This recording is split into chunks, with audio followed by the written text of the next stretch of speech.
Hi, this is Kate, and I selected Canva as my educational tool to highlight in this screencast today.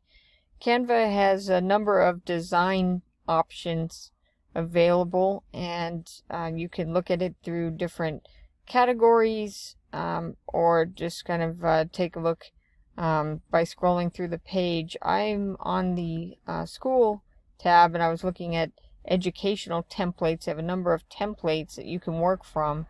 For example, posters, infographics, presentations, brochures, and worksheets, as well as lesson plans. It goes on from there. And so you can see the different thumbnails that you can choose from as you scroll down the page. The feature that I want to highlight in Canva today is available under the features option here at the top, next to the templates, and it's photos. I've had good use of the photos.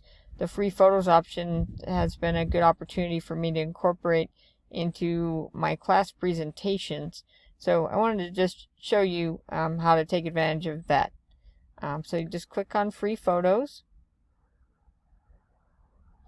and you can see everything that's trending right now. So the most popular downloads, or if there is a particular theme or item that you're looking for example, if you want to show an image of an apple, you can search for that. And just a tip here, it does default back to free and premium images, premium having a cost associated with them. So you just want to open up the drop down menu and then select free. Now you're back to all the free images. And you can browse through all these until you see something that's of interest. And once you determine, yeah, there's an apple that works for my purposes, then you can come over here, and there's some tags you'll see that come up and the color scheme associated with it. If you don't like that, you change your mind, you can pick something similar it suggests to you.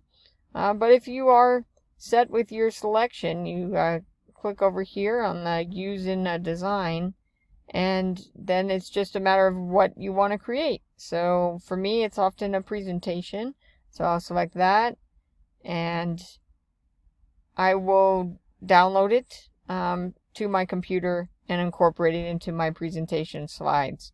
You do have other options to use online presentation tools or share with others. But that's the long and short of it. I hope this was a helpful screencast to you.